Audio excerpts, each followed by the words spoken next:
мәңгі тарих шері. Бұл күнде төрткүл әлем мұрағаты тоқтамыс ередігей жатқан жері. Ұлытауым ұларым тарқатшы көңіл тұмарын, тастап бір кетсең болмас бет қасиеттің киелі тұмарын. Заратұштыра өзілігенбей көгілдір перде Ұлытаудың мұнары.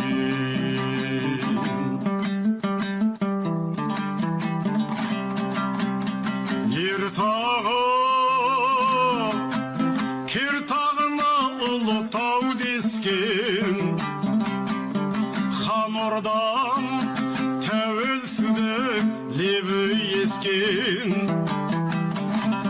Кет бұқа асанғайға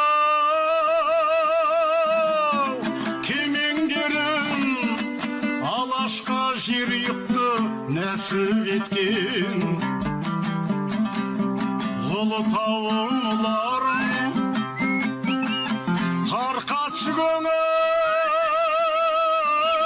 тұмарын, тастап бір кетсең болмас бет қасиеттің киелі тұмарын.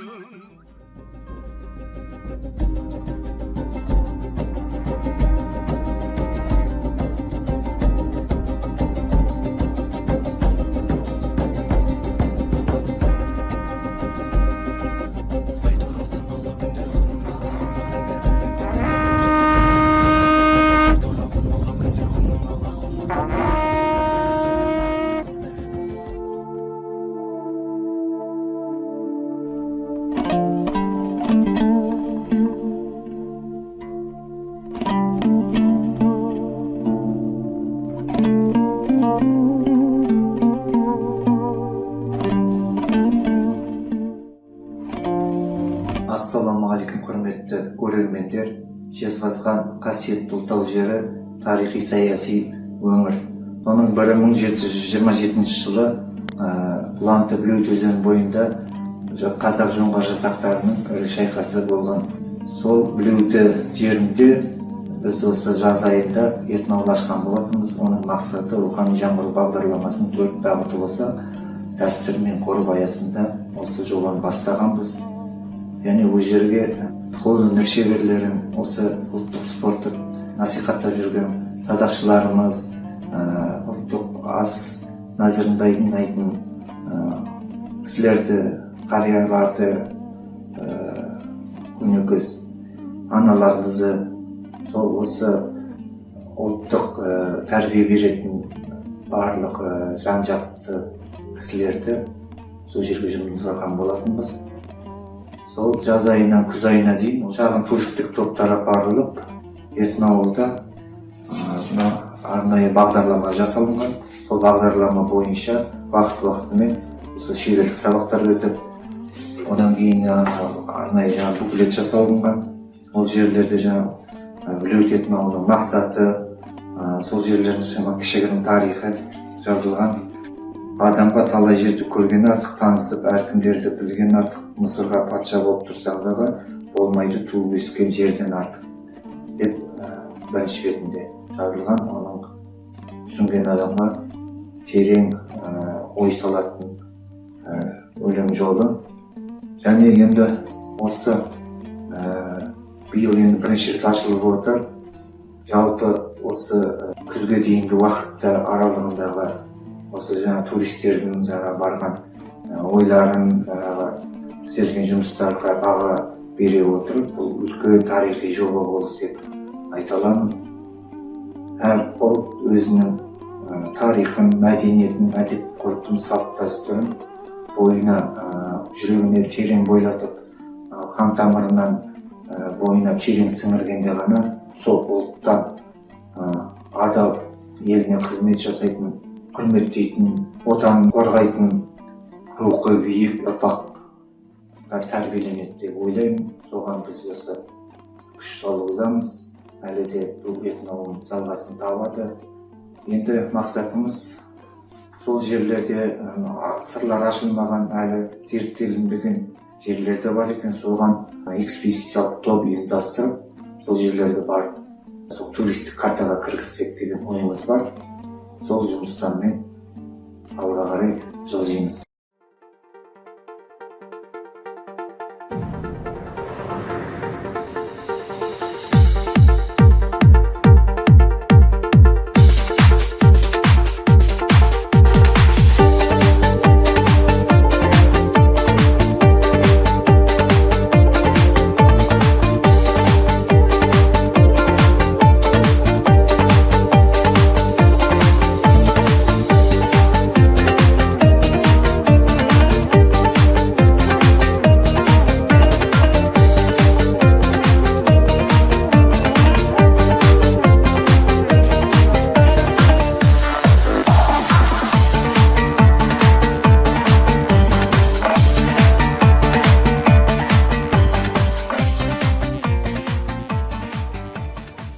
Биыл ұлттық мәдениетімізді түгендеп рухани мұрамызды жаңғырту мақсатында Жезқазған тарихи археологиялық музейінде көптеген ауқымды жұмыстар атқарылды. 26 маусымда Білеутіде этноауыл ашылған болатын. Бұл этноауылдың басты мақсаты мынау ұлттық мәдениетіміз, яғни қазақ халқының салт дәстүрлері, қазақ этнографиясын, ұмытылып бара жатқан көне дәстүрлерімізді қайта жаңғыртып, өзіміздің ұлттық құндылықтарымызды түгендейтін, дәріптейтін, насихаттайтын үлкен жоба болды.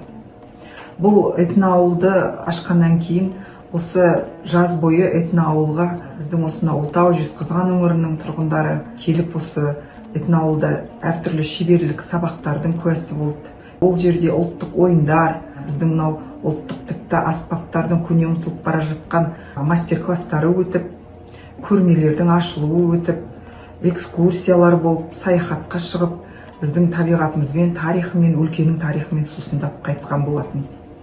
Енді осы міне этноауыл ашылғаннан кейін осы этноауылдың жалғасы болған бұл Білеуті 2021 экспедициясы деп атап өтер едім.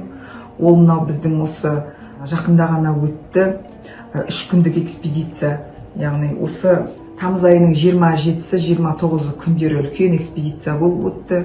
Бұл экспедицияның басты мақсаты мынау Білеуті жеріндегі тарихи орындарға саяхат жасай отырып, өлкенің тарихын түгендеп, туристік карта маршрутын жасап, сонымен қатар жер су атауларына байланысты деректерді жинақтап, және осы фото, видео түсіріліп қайту керек болатын.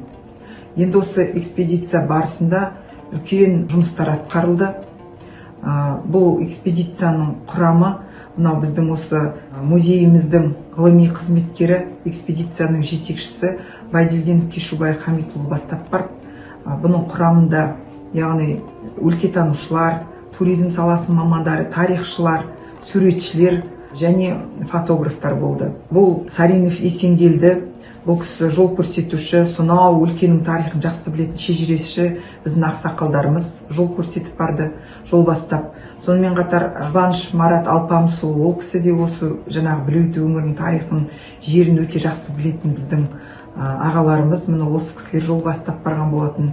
Әуезов Абдол Жанділдаұлы музейіміздің ғылыми қызметкері, тарихшы, тарих магистрі, ол осы жаңа тарихи ғылыми деректерді, мәліметтерді жинап алып келдіген болатын. Және осы құрамда экспедицияның Савельев Александр және Ломоносова Татьяна болды. Бұлар осы фотосуретке түсіріп, сол жақтардан көп деректер, фотоматериалдар жинап алып келді. Ал Жақыпбеков Алихан Жүсіпәліұлы және Битенов Бауыржан Сәбитұлы, бұлар туризм саласының мамандары болды. Міне осы туристік маршрут жасап, картасын жасаған міне осы мамандар болды. Енді бұл экспедицияның басты мақсаты, яғни деректерді жинақтап, сол ашылмаған жерлердің тарихын түгендеу болса, осы мақсатқа жетті. Және бұл Білеуті өзенінің бойындағы мынау әлі ашылмаған, тарихқа толы, осы өлкенің ашылмаған сыры әлі көп. Бұның яғни мынау Ақкиік, Қозыбай жерлерін экспедиция жасау барысында мынау тастағы сонау жартастардың бетінен жаңағы петроглифтер табылды. Яғни тас бетіндегі гравюралар үлкен тобы шоғырланған екен сол Блеут өзенінің бойында. Бұл әлі зерттелмеген, ғылыми зерттеу жұмысы жүргізілмеген петроглифтер, және сол жерде үңгір табылды. Сол үңгірдің ішінде де, яғни маңайында да көне тұрақтар болғандығы дәлелденді, және ол жерлердегі тастағы суреттерден баста тау-кен жұмыстарының жүргендігі және көне үңгірлердің, обалардың осындай міне көптеген ашылмаған жерлер табылды. Енді тарихи танымдық экспедиция болғаннан кейін бұл әлі бірінші кезеңі, екінші кезеңі әлі өз жалғасын табатын болады. Оны Алла амандығын берсе келесі жылға жоспарлап отырмыз. Бұл яғни біздің экспедициямыз мынау Көбес өтеу қоғамдық бірлестігі қорымен бірге бірлесіп жүргізілген болатын. Бұл енді келесі жылға бұның ауқымы кеңейіп, біз тарихшыларды мынау осы зерттеп жүрген, петроглифтерді зерттеп жүрген, жер су атауларын зерттеп жүрген ғалымдарды, өлкетанушыларды осы экспедицияға шақыратын боламыз. Енді жалпы осыған дейін Бұланты өзенінің бойындағы Бұланты шайқасы болған жерлер ғана зерттелсе, ал Блеуті өзенінің бойындағы бұл жерлер әлі зерттелмеген, толық ашылмаған. Сондықтан бұл әлі толық зерттеуді күтуде.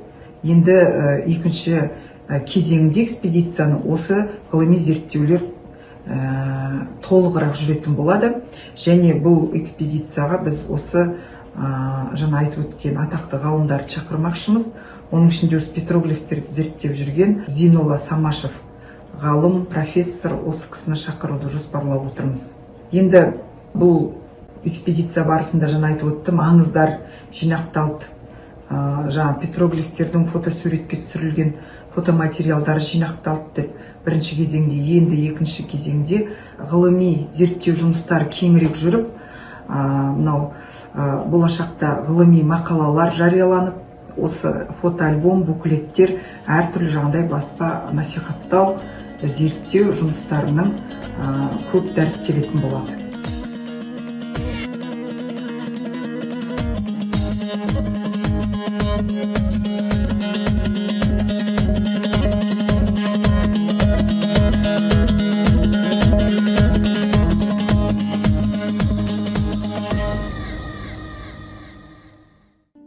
Блеуті өзенінің бойында жалпы табиғи өзінің оазисі ландшафты жағынан ертеден бері халықтардың қоныстанғандығын білдіретін климаттық өзінің ерекшелігі бар.